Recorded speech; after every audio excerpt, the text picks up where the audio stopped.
बिस्मिल्लाहिर्रहमानिर्रहीम। अस्सलामुअलैकुम स्टूडेंट्स। तो रेजोनेंस थ्योरी में जो आज का हमारा टॉपिक है वो हमारे पास क्या है, स्टेबिलिटी ऑफ रेजोनेंस हाइब्रिड। मतलब आज हम क्या पढ़ेंगे कि हमारे जो रेजोनेंस हाइब्रिड्स बनते हैं उनकी स्टेबिलिटी के बारे में हम पढ़ेंगे कि जो रेजोनेंस हाइब्रिड्स होते हैं मतलब जो हमारे पास कंट्रीब्यूटिंग स्ट्रक्चर होती है, जो हमारे पास रियल स्ट्रक्चर से आगे से हमारे पास फर्दर जो कंट्रीब्यूटिंग स्ट्रक्चर बनती है, पहले हमने उनकी स्टेबिलिटी देखी, आज हम देखेंगे स्टेबिलिटी ऑफ रेजोनेंस हाइब्रिड। ये हमारे पास जो रेजोनेंस हाइब्रिड है उसकी स्टेबिलिटी के बारे में। अपने प्रीवियस लेक्चर में हमने देखा था कंट्रीब्यूटिंग स्ट्रक्चर्स के बारे में कि उनकी स्टेबिलिटी जो है वो किस तरह हम देख सकते हैं कि कौन से कंट्रीब्यूटिंग स्ट्रक्चर जो है वो ज्यादा स्टेबल है और कौन से कंट्रीब्यूटिंग स्ट्रक्चर जो है वो लेस स्टेबल है, कौन सी ज्यादा कंट्रीब्यूट करेगी टुवर्ड्स रेजोनेंस हाइब्रिड और कौन सी कम कंट्रीब्यूट करेगी। तो आज हम देखेंगे रेजोनेंस हाइब्रिड को, अपने रियल स्ट्रक्चर को, उसकी स्टेबिलिटी के बारे में आज हम पढ़ेंगे। तो देखिए हमारे पास जो रेजोनेंस हाइब्रिड होता है उसकी एनर्जी लोअर होती है उसकी कंट्रीब्यूटिंग स्ट्रक्चर से या उसकी कैनोनिकल फॉर्म से। इसका मतलब कि हमने पढ़ा है कि जिसकी एनर्जी कम होती है वो ज्यादा स्टेबल होता है। इसका मतलब कि जो रेजोनेंस हाइब्रिड है वो ज्यादा स्टेबल है एज कंपेयर टू अपनी कैनोनिकल फॉर्म से। तो देखिए फर्स्ट पॉइंट हमारे पास क्या है, energy of resonance hybrid lower than any canonical form. मतलब जो हमारे पास रेजोनेंस हाइब्रिड होता है उसकी एनर्जी लोअर होती है जो उसकी आगे से फर्दर कैनोनिकल फॉर्म्स बनती हैं। सेकंड पॉइंट हमारे पास क्या है, resonance hybrid more stable then any canonical form. मतलब वही ना कि जो हमारे पास एनर्जी है, जब एनर्जी लो होगी रेजोनेंस हाइब्रिड की तो उसका मतलब कि जिसकी एनर्जी लो होती है वो ज्यादा स्टेबल होता है। तो रेजोनेंस हाइब्रिड क्या है, मोर स्टेबल है देन कैनोनिकल फॉर्म से। इसका मतलब कि हमारे पास जो रेजोनेंस है वो क्या है, एक स्टेबलाइजिंग फिनोमिना है। क्योंकि हमने देखा है ना कि हमारे पास जो जब रेजोनेंस होती है, डीलोकलाइजेशन होती है, तो हमारे पास डीलोकलाइजेशन में जो है वो इलेक्ट्रॉन डेंसिटी जो है वो शिफ्ट होती है एक एटम से दूसरे एटम पे। तो इसका मतलब कि हमारे पास जो रेजोनेंस है वो हमारे पास क्या है, स्टेबलाइजिंग फिनोमिना है। उसके बाद हमारा नेक्स्ट पॉइंट क्या है, extent of resonance stabilization depend on canonical forms. अब देखिए कि हमारी जो रेजोनेंस स्टेबलाइजेशन है वो किस पे डिपेंड करती है, कैनोनिकल फॉर्म पे। मतलब जितनी कैनोनिकल फॉर्म ज्यादा बनेगी उतनी ही स्टेबिलिटी भी क्या होगी, ज्यादा होगी। तो हमारा फोर्थ पॉइंट क्या है, greater the number of contributing structures and more equal there contribution greater the stability. मतलब कि हमारे पास जितनी कंट्रीब्यूटिंग स्ट्रक्चर ज्यादा होंगी और वो स्टेबल हो, कि उनकी इक्वल कंट्रीब्यूशन हो टुवर्ड रेजोनेंस हाइब्रिड, तो वो हमारे पास क्या होगी, मोस्ट स्टेबल होगी। हमारे पास उनकी स्टेबिलिटी क्या होगी, ग्रेटर होगी। तो हमने स्टेबिलिटी ऑफ रेजोनेंस हाइब्रिड में क्या देखा कि हमारे पास जो रेजोनेंस हाइब्रिड है उसकी एनर्जी लो होती है उसकी कैनोनिकल फॉर्म से। इसका मतलब कि जो रेजोनेंस हाइब्रिड है वो ज्यादा स्टेबल होता है अपनी कैनोनिकल फॉर्म से। उसके बाद हमने देखा कि हमारे पास जो रेजोनेंस है वो क्या है, स्टेबलाइजिंग फिनोमिना है। मतलब जब रेजोनेंस होती है तो स्टेबलाइजेशन आती है। अब जितनी हमारे पास जो कैनोनिकल फॉर्म है जितनी ज्यादा बनेगी, मतलब एक्सटेंट ऑफ स्टेबलाइजेशन या एक्सटेंट ऑफ रेजोनेंस जो है वो किस पे डिपेंड करती है, उसकी कैनोनिकल फॉर्म से। कि जितनी कैनोनिकल फॉर्म ज्यादा होगी उतनी स्टेबिलिटी भी ज्यादा होगी। Greater the number of contributing structures and more equal there contribution. मतलब वो सारी इतनी की इतनी स्टेबल हो कि उन सबकी इक्वल कंट्रीब्यूशन हो, तो हमारे पास क्या होगी, उतनी स्टेबिलिटी भी क्या आएगी, ज्यादा होगी। तो हम सबसे पहले अपनी फर्स्ट एग्जांपल देख रहे हैं। फिर हम थ्रीन की बात करें, इसमें हमारे पास जो है वो थ्री जो है फ्यूज्ड रिंग है। तो इसकी अगर हम उसकी कैनोनिकल फॉर्म्स ड्रा करें, इसकी कंट्रीब्यूटिंग स्ट्रक्चर्स ड्रा करें, तो फिर हम थ्री की बात करते हैं। इसमें हमारे पास क्या है, थ्री फ्यूज्ड रिंग है हमारे पास। ये तो अगर हम इसकी बात करें तो जब इसमें देखें रेजोनेंस होगी तो पहले इस वाली रिंग में जो है वो क्या होगी, रेजोनेंस होगी। ये बांड जब यहाँ शिफ्ट होगा, अगला बांड यहाँ पे शिफ्ट हो गया और ये हमारा जो नेक्स्ट बांड था वो इधर शिफ्ट हो गया। तो इसकी अगर हम बाद में रेजोनेंस स्ट्रक्चर ड्रा करें जो बॉन्ड की डीलोकलाइजेशन के बाद बनी थी, तो हमारे पास ये स्ट्रक्चर बनेगी। इस तरह जब फर्दर डीलोकलाइजेशन होगी, ये बांड जब यहाँ शिफ्ट होगा, ये बांड यहाँ शिफ्ट होगा और ये बांड यहाँ शिफ्ट, मतलब फिर हमारे पास क्या होगा, इस हमारे ये जो हमारी बेंजीन रिंग है इसमें हमारे पास डीलोकलाइजेशन होगी, इस रिंग में डीलोकलाइजेशन हुई है तो ये वाला बांड इधर शिफ्ट हो गया। और इसी तरह इसी रिंग में भी डीलोकलाइजेशन हुई है, रेजोनेंस हुई है।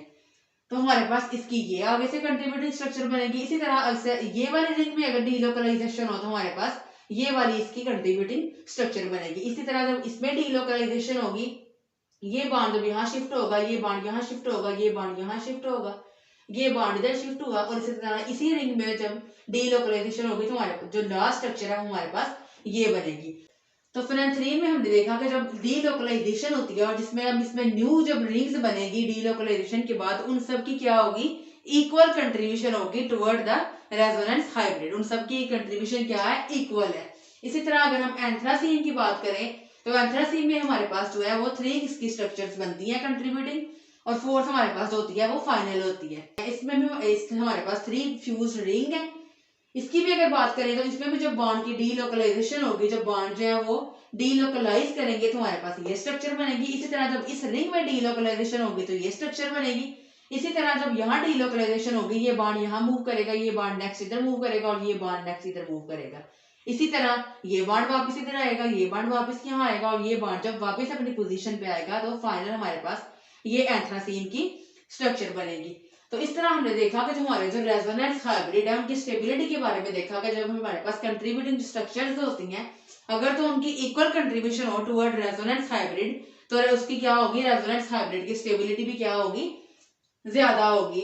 जितनी कंट्रीब्यूटिंग स्ट्रक्चर्स बनेगी उतनी ही स्टेबिलिटी भी क्या होगी, रेजोनेंस हाइब्रिड की ज्यादा होगी। उसके बाद अगर हम बात करें एसिटिक एसिड की CH3C डबल बॉन्ड OH, तो जब O के लोन पेयर यहाँ शिफ्ट करेंगे तो ये बॉन्ड नेक्स्ट इस ऑक्सीजन पे मूव करेगा, तो क्या स्ट्रक्चर बनेगी, CH3C। जब ये बॉन्ड यहाँ शिफ्ट होगा तो यहाँ सिंगल बॉन्ड आएगा, ऑक्सीजन पे नेगेटिव चार्ज, और ये लोन पेयर जब यहाँ पे शिफ्ट होंगे तो यहाँ डबल बॉन्ड की फॉर्मेशन हुई, ऑक्सीजन पे क्या आ गया, पॉजिटिव चार्ज। इसमें जब डीलोकलाइजेशन हुई है तो फॉर्मल चार्जेस जो है वो क्रिएट हो गए हैं। तो जब फॉर्मल चार्ज क्रिएट होते हैं तो वो स्ट्रक्चर जो है वो लेस स्टेबल होती है एज कंपेयर टू उस स्ट्रक्चर से जिसमें हमारे पास फॉर्मल चार्ज नहीं बनते। तो देखिए इस स्ट्रक्चर में फॉर्मल चार्ज नहीं है, बल्कि जब उसकी रेजोनेंस स्ट्रक्चर बनी है, जब इसकी डीलोकलाइजेशन हुई है तो हमारे पास क्या हुई है, जिसकी रेजोनेंस स्ट्रक्चर हम ड्रा करेंगे, इसकी कंट्रीब्यूटिंग स्ट्रक्चर बनेगी तो उसमें फॉर्मल चार्ज जो है वो क्रिएट होगा, इसलिए ये लेस स्टेबल है, ये ज्यादा स्टेबल नहीं है। दूसरी साइड पे अगर हम बात करें एसीटेट आयन की, तो एसीटेट आयन में जब ये इसमें हाइड्रोजन जो है वो क्या हो गया हुआ है, रिमूव हो गया हुआ है। ये नेगेटिव चार्ज जब यहाँ शिफ्ट करेगा तो ये डबल बॉन्ड इस ऑक्सीजन में शिफ्ट कर जाएगा। तो इसकी जो हमारे पास कंट्रीब्यूटिंग स्ट्रक्चर बनेगी वो हमारे पास क्या बनेगी, ये नेगेटिव चार्ज जब यहाँ शिफ्ट करेगा तो यहाँ डबल बॉन्ड, और ये वाला डबल बॉन्ड जब ऑक्सीजन पे शिफ्ट करेगा तो यहाँ नेगेटिव चार्ज। तो इस स्ट्रक्चर में देखें, इसमें हमारी जो एसीटेट आयन की जो रियल स्ट्रक्चर थी और उसकी जो आगे से रेजोनेंस स्ट्रक्चर ड्रा हुई है, उसकी जो कंट्रीब्यूटिंग स्ट्रक्चर बनी डीलोकलाइजेशन के बाद, तो देखिए इन दोनों स्ट्रक्चर में कोई डिफरेंस नहीं है। इसका मतलब कि इन दोनों ये दोनों क्या है, इक्वलेंट है। इसमें भी ऑक्सीजन पे नेगेटिव चार्ज है, इसमें भी ऑक्सीजन पे नेगेटिव चार्ज है, इसमें भी डबल बॉन्ड इसमें और इसमें भी डबल बॉन्ड प्रेजेंट है। तो ये जो हमारे पास दोनों फॉर्म्स हैं ये इक्वलेंट है, तो इनकी जो कंट्रीब्यूशन होगी टुवर्ड रेजोनेंस हाइब्रिड वो भी क्या होगी, ज्यादा होगी, वो भी इक्वल होगी। इसका मतलब कि एसीटेट आयन जो है वो ज्यादा स्टेबल है क्योंकि इनकी इक्वल कंट्रीब्यूशन है टुवर्ड रेजोनेंस हाइब्रिड। और जो एसिटिक एसिड है जब उसमें डीलोकलाइजेशन होती है, उसकी जो कंट्रीब्यूटिंग स्ट्रक्चर बनाएंगे तो उसमें फॉर्मल चार्ज क्रिएट हो गए तो वो लेस स्टेबल होगी, और जो एसीटेट आयन है उसकी स्ट्रक्चर जो बनेगी तो वो ज्यादा स्टेबल होगी क्योंकि वो दोनों स्ट्रक्चर क्या है, इक्वलेंट है, दोनों इक्वली कंट्रीब्यूट करेंगी टुवर्ड्स द रेजोनेंस हाइब्रिड। तो ये वाली स्ट्रक्चर दोनों क्या है, सेम है, इसलिए ये ज्यादा स्टेबल होगी और ये लेस स्टेबल होगी। तो इसी वजह से जो एसिटिक एसिड है वो अपना जो प्रोटॉन लॉस करता है, एसीटेट आयन बनाता है, तो उसका जो एसीटेट आयन होता है वो क्या होता है, जब उसका एनायन बनता है तो वो क्या होता है, वो रेजोनेंस स्टेबलाइज्ड होता है, इसलिए वो इजीली अपने प्रोटॉन को लॉस करता है। तो एसिटिक एसिड जो है वो बिहेव करता है एज एन एसिड के, उसका जो एसीटेट आयन बनता है वो रेजोनेंस स्टेबलाइज्ड होता है, इसलिए वो प्रेफर करता है कि वो इजीली अपने प्रोटॉन को लॉस कर सके।